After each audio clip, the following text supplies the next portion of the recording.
Hi everyone. In this video, we are going to see the summary and analysis of the poem Elegy written in a country churchyard written by Thomas Gray. Thomas Gray was an English writer. His period was between 1716 and 1771. Now let's see the biography of Thomas Gray.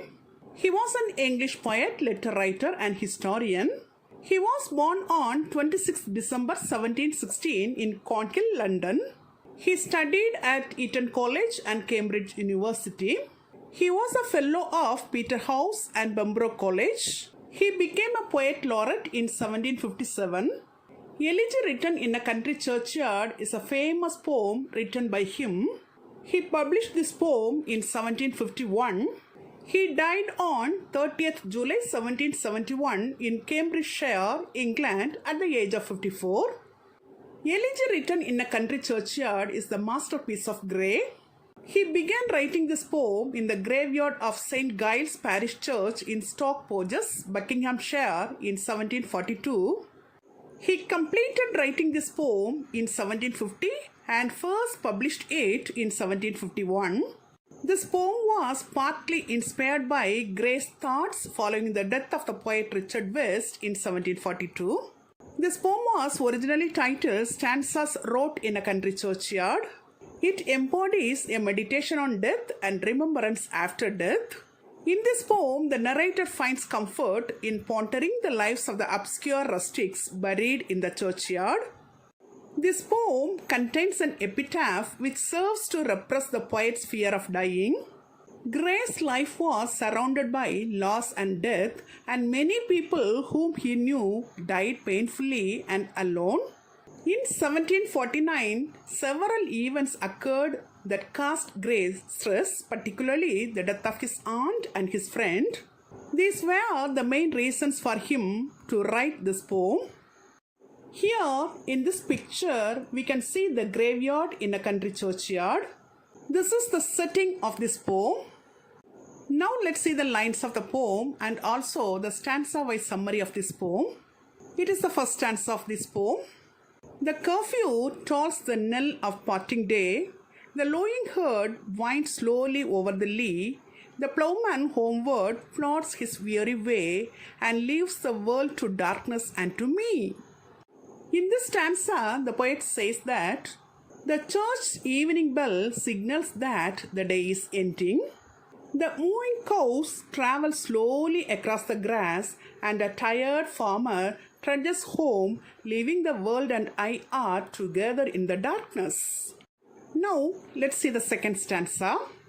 Now fades the glimmering landscape on the sight, and all the air a solemn stillness holds, save where the beetle wheels his droning flight, and drowsy tinklings lull the distant folds.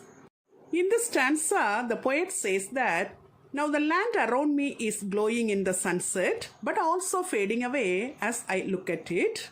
There is a serious stillness hanging in the air, apart from the buzz of a flying beetle and the tingling of the ship's bell, which is like their bedtime music. Now the next stanza.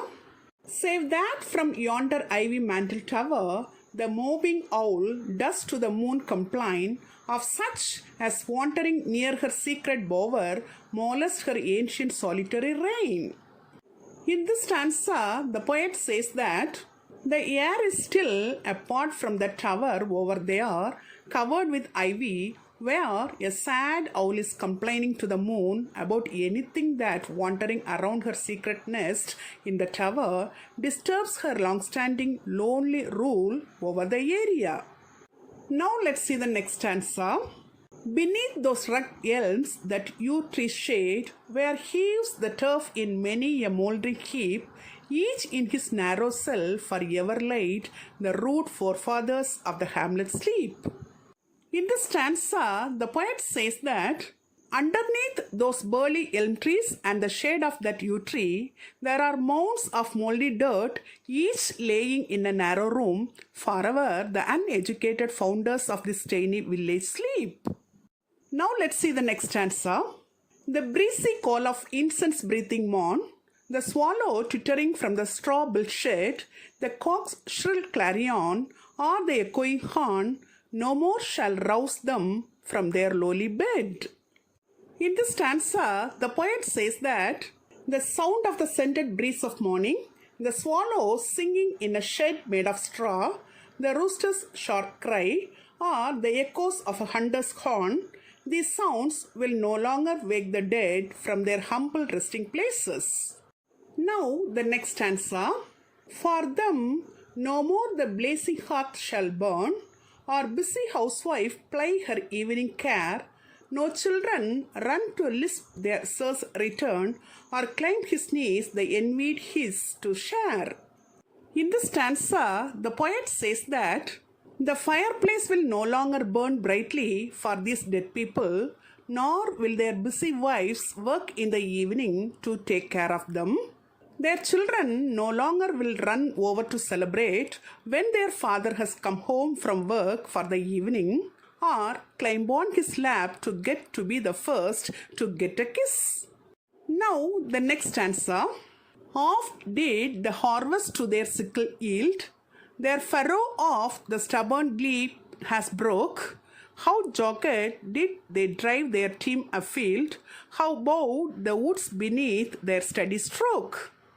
In this stanza, the poet says that when they were alive, these people often harvested crops with their farm implements. They often plowed up difficult ground. How cheerfully they drove their farm animals over the field as they plowed. How confidently they chopped down trees which seems to bow as they fell beneath the strokes of the axe. Now let's see the next stanza. Let not ambition mock their useful toil, their homely joys and destiny obscure, nor grandeur hear with a disdainful smile the short and simple annals of the poor. In this stanza, the poet says that don't let ideas about ambition push you to make fun of the useful work this country folk did. Don't make fun of their plain and simple joys, their unknown lives. Don't let feelings of superiority make you smile scornfully at the short and simple biographies of poor people. Now, the next stanza. The boast of heraldry, the pomp of power, and all that beauty, all that wealth ever gave, awaits alike the inevitable hour, the paths of glory lead but to the grave. In this stanza, the poet says that the bragging implied by a rich family's coat of arms, the frills and traditions of the powerful, all the things that beauty and wealth can give someone, death waits for all these things. Even the most glorious lives still end in death. Now let's see the next stanza. Nor you, a proud, impute to these the fault, in memory over their tomb no trophies raise, where through the long drawn aisle and fretted vault the pealing anthem swells the note of praise.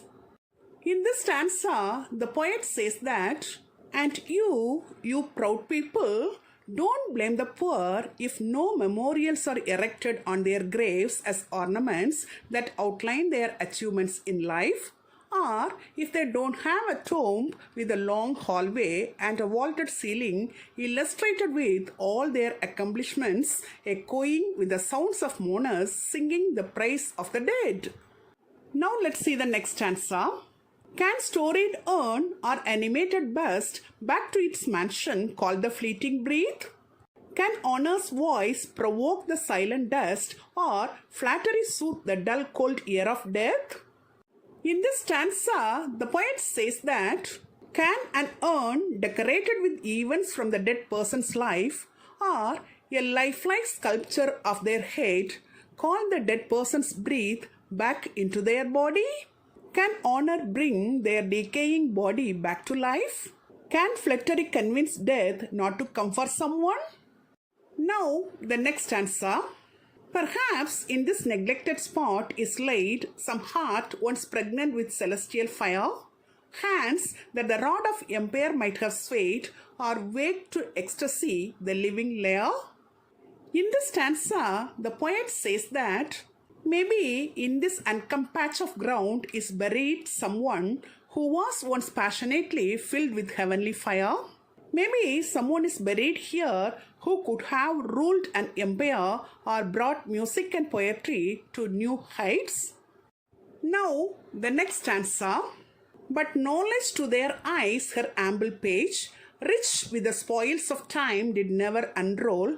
Chill penury repressed their noble rage and froze the genial current of the soul. In this stanza, the poet says that, but they couldn't read or get an education, meaning they were never able to learn about history. Cold poverty held back their inspiration and froze the creative parts of their minds. Now let's see the next stanza. Full many a gem of purest rays serene, the dark and fathomed caves of ocean bear. Full many a flower is born to blush unseen and waste its sweetness on the desert air. In this stanza, the poet says that many gems that give off the most beautiful light are buried in dark and unexplored caves in the ocean. Many flowers bloom unseen by anyone, wasting their beauty and scent on a deserted place. Now let's see the next stanza. Some village Hampton that with dauntless breast the little tyrant of his fields withstood, some mute inglorious Milton here may rest, some Cromwell guiltless of his country's blood. In this stanza, the poet says that some villages here could have been like the politician John Hampton, except on a much smaller scale, fearlessly standing up to the landlord who owned the fields he worked. Someone here might have been a silent, fameless John Milton because he never learned to write. Someone would have been like the English dictator Oliver Cromwell, but because he was poor and powerless, he never had the chance to ruthlessly kill all the English people that Cromwell did. Now, the next stanza. The applause of listening senates to commend, the threats of pain and ruin to despise, to scatter plenty over a smiling land and read their history in a nation's eyes. In this stanza, the poet says that the ability to have the Senate applaud you, the ability to scoff at the dangers of suffering and defeat, the chance to spread wealth throughout a happy country, the chance to live a life so influential that one's biography is reflected in an entire nation. Now, the next stanza. Their Lord forbade, nor circumscribed alone, their growing virtues, but their crimes confined, forbade to wake through slaughter to a throne and shut the gates of mercy on mankind. In this stanza, the poet says that all these things were prevented by these people's poverty. Not only did poverty prevent them from developing their talents, but it also prevented them from committing any atrocities. It prevented them from killing countless people in order to gain power and in the process giving up on any sense of human rights. Now let's see the next stanza. The struggling pangs of conscious truth to hide, to quench the blushes of ingenious shame, or heap the shrine of luxury and pride with incense kindled at the muse flame. In this stanza, the poet says that poverty means that these people never had to hide their guilt after committing such acts, repressing their own shame. They never had to honor the rich and proud as if honoring gods with poetry. Now we can see the next stanza. Far from the madding crowd's ignoble strife, their sober wishes never learned to stray. Along the cold, sequestered vale of life, they kept the noiseless tenor of their way. In this stanza, the poet says that far away from the crazed, immoral conflicts of the rich and powerful, these poor people had only simple and serious desires. In this calm and isolated valley of life, they stuck to their own quiet ways. Now let's see the next stanza. Yet even these bones from insult to protect, some frail memorial still erected nay, with uncouth rhymes and shapeless sculpture decked, implores the passing tribute of a sigh.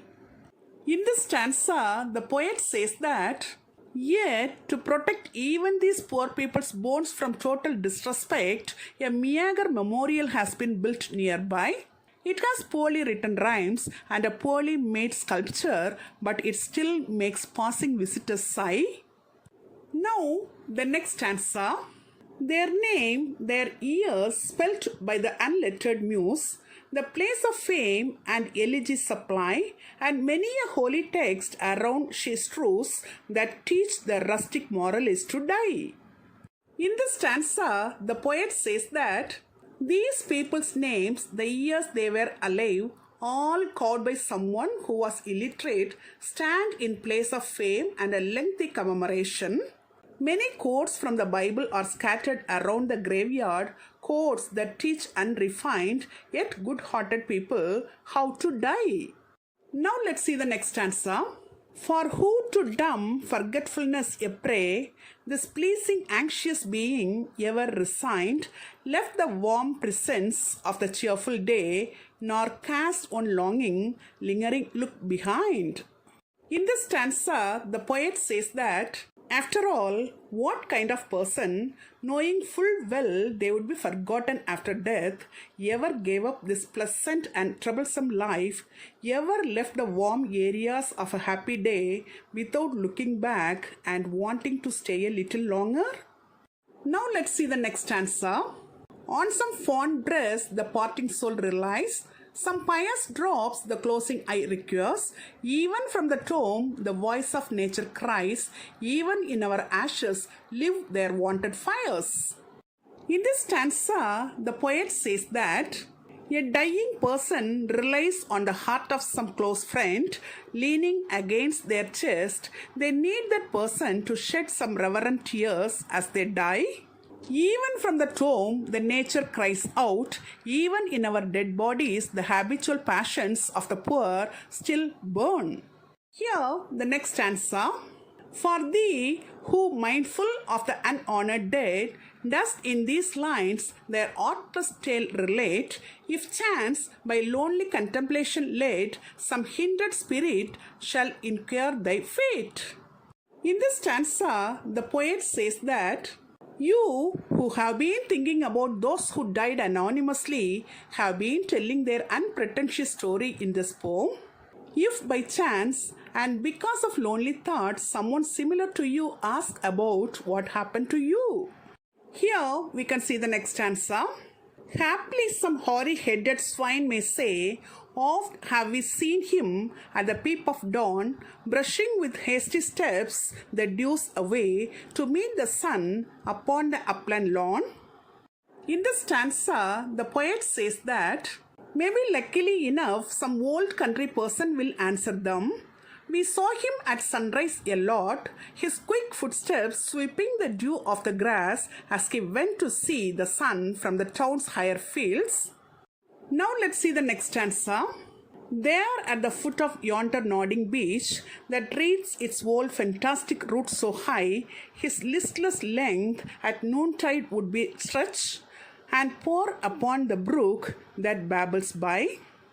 In this stanza, the poet says that over there at the base of that swaying beech tree with old gnarled roots and high tangled branches, he would lay down at noon and stretch out his tired body, gazing into the nearby brook.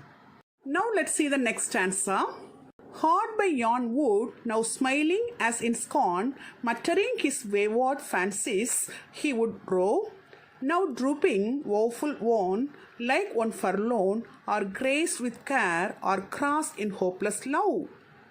In this stanza, the poet says that close to that forest over there, smiling as if with disapproval, talking to himself about his own stubborn fantasies he would explore, sometimes moping, sad and pale like a miserable person, other times gone crazy with worry, disturbed by unrequited love. Here we can see the next stanza. One morn I missed him on the customed hill, along the heath and near his favourite tree. Another came, nor yet beside the rill, nor up the lawn, nor at the wood was he. In this stanza, the poet says that one morning I didn't see him on his usual hill near the rough fields and his favorite tree.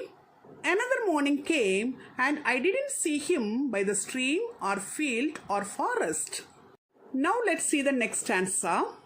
The next with just due in sad array, slow through the churchway path we saw him borne, approach and read, for thou canst read, the lay graved on the stone beneath yon ye's thorn. In this stanza, the poet says that the third morning, with funeral songs and a sad procession, we saw him carried slowly along the path to the church. Go up and read, since you can read, the poem carved on the gravestone under that old gnarled tree. Now let's see the epitaph of this poem. Here rests his head upon the lap of earth, a youth to fortune and to fame unknown. Fair signs frowned not on his humble birth, and melancholy marked him for her own. In these lines, the poet says that here, resting his head in the dirt, lies a young man who had neither wealth nor fame. He had no education because he was born to common people. His life was defined by sadness. Now let's see the next stanza of the epitaph. Large was his bounty and his soul sincere. Heaven did a recompense as largely sent. He gave to misery all he had, a tear. He gained from heaven, it was all he wished, a friend. In these lines, the poet says that even so, he had great gifts and an earnest mind. Heaven repaid him in plenty for these gifts and his suffering. He gave all he had to his misery, which was a single tear.